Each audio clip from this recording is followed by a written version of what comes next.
안녕하세요. 아나운서 허연주입니다. 목포 MBC, 여수 MBC가 공동으로 제작하는 다가온 뉴스 시간입니다.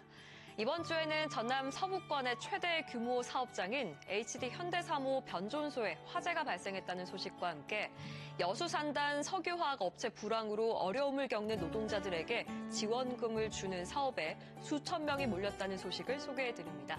함께 보시죠.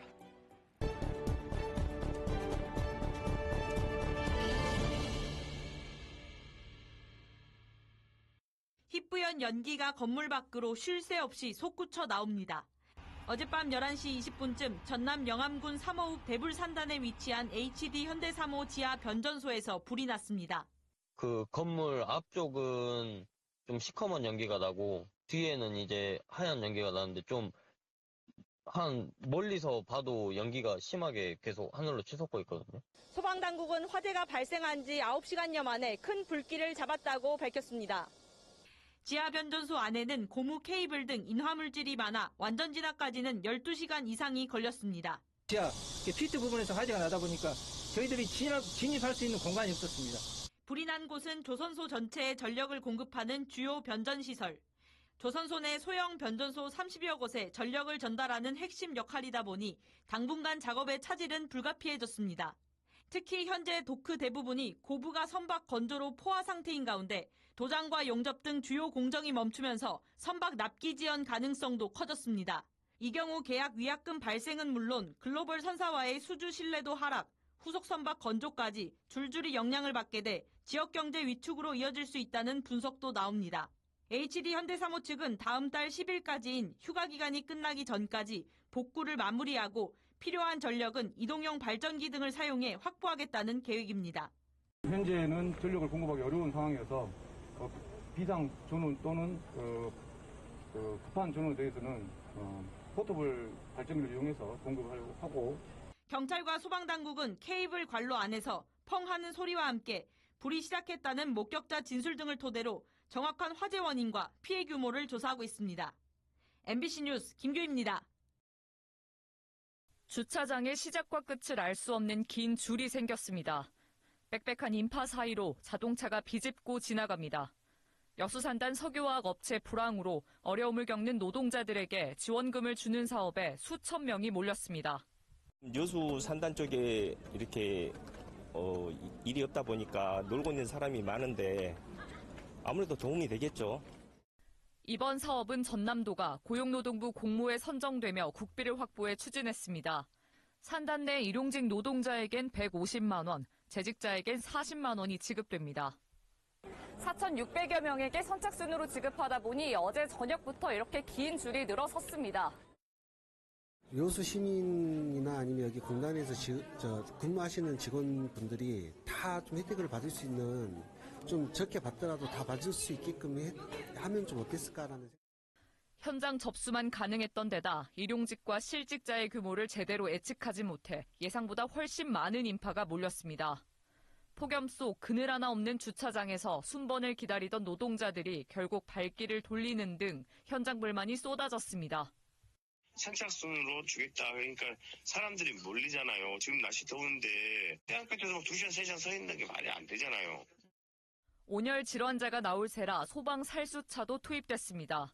4,580명을 지원하는 사업은 신청 접수 반나절도 안 돼 정원을 초과했습니다. 상당히 지금 우리 예측한 어떤 인원보다도 많이 몰려서 앞으로 이 사업을 확대하든지 또 이런 어떤 사항들을 이제 정부에서 이렇게 좀 보고. 이번 고용지원금 지급 예산은 모두 52억 원. 정작 해당 자치단체인 여수시의 재정 없이 전액 국도비로 충당한 데다 실직자 규모도 제대로 파악하지 못하면서 지원금 지급 첫날부터 위기에 빠진 노동자들을 돕기 위한 취지를 제대로 살리지 못했습니다. MBC 뉴스 최양지입니다. 책상 위에 놓인 민생회복 소비 쿠폰. 나승래 씨는 지난주 소비 쿠폰을 신청했는데 곧장 쓰지 못했습니다. 전통시장이 없는 순천시 송광면. 가까운 시장은 보성군 벌교읍에 있습니다. 하지만 이곳도 지자체가 달라서 사용할 수 없습니다. 아래장이나 순천과 마트에 가서 해야 되는데 70, 80대 되신 노인분들은 이동하는 편의성이 시내버스 타고 가면 1시간 걸리고. 농촌 인구가 큰 폭으로 줄면서 농촌 주변 상권도 함께 죽었습니다. 마을에 위치한 슈퍼를 찾는 손님이 뜸해지자 유통기한이 짧은 유제품이나 과일 등을 드리기 어렵습니다. 가게에 들러도 살만한 식품이 사라지는 겁니다. 근데 지금 안 돼. 없어. 사람이 없어. 그럼 무엇을 떼놓고 써? 라면 한 박스도 안 팔래. 농협이 운영하는 하나로마트가 면 중심부에 있지만 사용 제한을 알리는 안내문이 붙었습니다. 유사업종이 없는 면 지역만 사용할 수 있습니다. 전국 2,200여 개 매장 중 5%만 쓸 수 있는데 순천에는 한 곳도 없습니다. 끼는 받았는데도 노인들이 이걸 현금으로 좀 바꿔줄 수 없냐 뭐 이런 식으로 하기도 하고 하는데 지금 되게 우리 송강면 쪽에는 지금 많이 못 쓰고 계셔요, 노인들이. 정치권에서도 농어촌 주민이 쿠폰을 편히 쓸 수 있도록 소비처를 확대하고 불편함을 개선해야 한다는 주문이 나옵니다. 그래서 이런 면 단위에는 농협 하나로마트의 신선식품에 한해서만 구매할 수 있도록 해주는 것이 좀 합리적인 조치다 이렇게 생각을 합니다. 행정안전부는 읍면 지역의 소비처 확대 요구를 검토 중인 것으로 알려졌습니다. MBC 뉴스 유민호입니다.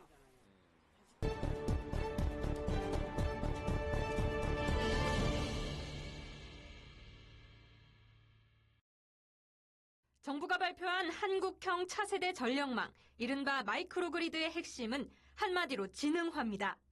대형 발전기에서 일괄적으로 전국 수요처로 전달되는 구조였던 기존 전력망.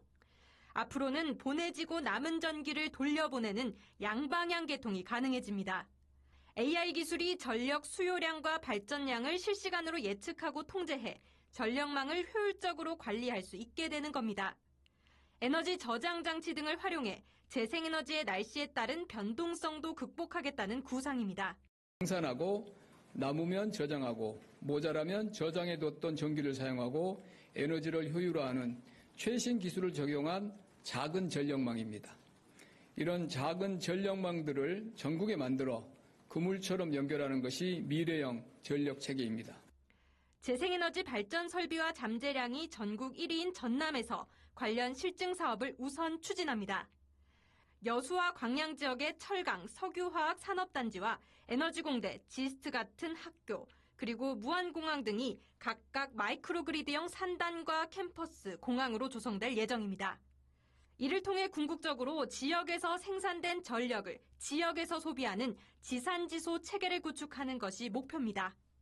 지역의 에너지 산업과 인재를 집적화해 전력 산업 어벤져스라고 할 수 있는 K 재생에너지 원팀을 만들어 에너지 산업 선도 국가를 향해 가겠습니다. 이를 통해 전력 기술과 상품을 개도국과 동남아 등 세계로 수출까지 해 에너지 산업을 제2의 반도체 산업으로 키우겠다고 강조했습니다. 전라남도도 이번 정책을 발판으로 명실상부한 에너지 수도를 향해 나아가겠다며 곧장 환영의 뜻을 밝힌 상황. 개통포화 문제 해결을 위한 수요처 유치 고민 등 목표에 도달하기까지 풀어야 할 과제도 있는 게 현실입니다. 아리백 산단은 아리백 산단대로 해서 전력 수요처를 늘려야 돼요. 수요처를. 강주 전남 다 해봐야 6기가와트도 안 되거든요. 대기업이라든지 뭐 생산 공장 같은 거 들어와야만이 우리가 지산지소를 하는 것이지. 정부가 차세대 전략망 실증기지를 전남으로 못 박으면서 지역 미래 발전의 일대 전기가 마련된 가운데 전남도와 시군을 비롯한 공동체의 준비와 협조가 더욱 중요해지고 있습니다. MBC 뉴스 서유령입니다. 목포의 한 학교에 설치된 공기청정기입니다. 미세먼지 대책으로 지난 2019년부터 각급 학교 교실마다 설치된 겁니다. 업체에서 빌리는 렌탈 방식으로 전남 지역 교실에만 2만여 대가 설치돼 있습니다. 전남도 내 학교에 설치된 공기청정기입니다. 오는 12월 31일로 3년간의 임차를 마친 뒤 계약 종료를 앞두고 있습니다. 전남도교육청이 공기청정기 사용과 관리 비용으로 지급하고 있는 예산은 한 해 56억 원. 교체 기간을 5년으로 늘릴 경우 10% 이상의 비용 절감 효과가 기대되는데도 3년 주기 입찰을 고집하면서 예산 낭비 지적이 일고 있습니다. 그리고 AS 무상 기간도 보통 5년 정도씩을 보장해 주는데 학교에서 쓰는 공기청정기는 3년에 한 번씩 교체한다는 것은 일반적으로도 맞지 않고 입찰 방식을 두고도 논란이 일고 있습니다. 현재 입찰 절차는 전남도교육청이 2가지 방식 가운데 하나를 정하면 이에 맞춰 시군교육지원청별로 업체를 선택합니다. 제품 규격과 최저 가격을 살펴보는 제한 입찰의 경우 업체 간 임대료 담합과 대기업의 저가 공세 등의 우려가 제기되고 있습니다. 조달청 등록업체 가운데 선택하는 이른바 카탈로그 입찰도 지역 업체들의 참여 기회가 배제되면서 다른 지역 대규모 업체만 배불린다는 지적을 받고 있습니다. 최저가로 들어온 업체를 선정하는 방식인데 이 전국의 26개 등록업체 중에 현 전남에 등록된 업체는 단 한 군데도 없습니다. 지역 업체들은 정수기는 공개 경쟁 입찰을 하면서 공기청정기는 제한 입찰로 진행하는 것 또한 이해하기 어렵다고 목소리를 높이고 있습니다. 전남도교육청은 어떤 입찰 방식이든 모두를 만족할 수는 없다며 공기청정기 임차 기간은 1년 이상 늘리는 방안을 검토하겠다고 덧붙였습니다. 카탈로그 방식이 됐든 2단계 입찰이 됐든 예상 규모가 커지고 낙찰 받은 업체는 한 업체다 보니 이런 상황에서 불만이 있는 거죠. 그러다 보니까 저희가 이제 공정하고 투명하게 앞서 경북과 울산 등 다른 시도에서도 공기청정기 임차 계약을 두고 잡음이 발생하면서 교육청마다 제도 개선책 마련에 고심하고 있습니다. MBC 뉴스 안준호입니다. 고흥 녹동항 여기저기에 현수막이 걸렸습니다. 해상풍력 설치를 반대한다는 내용입니다. 고흥에서는 공공주도 단지 개발을 포함해 4기가와트 규모의 해상풍력이 추진되고 있습니다. 고흥구는 최근 3조 9천억 원이 투입되는 대규모 해상풍력 개발 공모에 선정됐습니다. 이와 함께 민간 개발도 진행 중입니다. 민간 사업의 경우 이미 2021년부터 시산과 나로도 해역 4곳에 대한 산업통상자원부의 발전사업 허가를 받았습니다. 해상풍력단지 개발이 본격화하자 일부 어민들은 비상대책위원회를 구성하고 사업 중단을 촉구하고 나섰습니다. 해상풍력 사업지가 어업활동 보호구역에 속해 있다며 어장상실은 어민들의 생존권을 위협하는 것이라고 목소리를 높입니다. 김양식으로 그 전국 생산량으로는 1등이에요.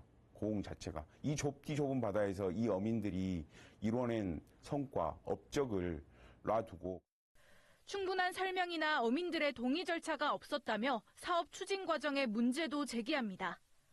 어민들 모아놓고 사업 설명회나 공청회 한 번도 없이 그 전까지는 해상풍력이 들어올라나 어쩔라나 그냥 유일무이히 모르고 있었어요. 어민들의 반발이 거세지자 민간 개발은 환경 영향 평가를 진행하지 못하고 사실상 보류 상태에 놓였습니다.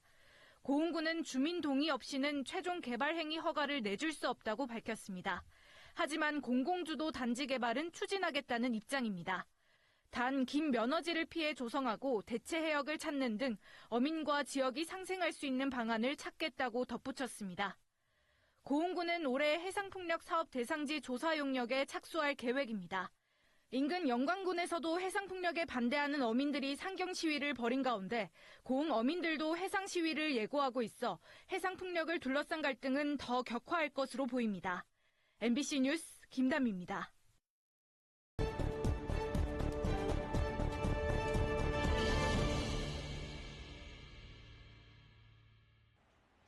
오늘 다가온 뉴스 어떻게 보셨나요? 다음 이 시간에도 더욱 풍성한 소식으로 찾아뵙겠습니다. 여러분의 많은 시청 바랍니다. 고맙습니다.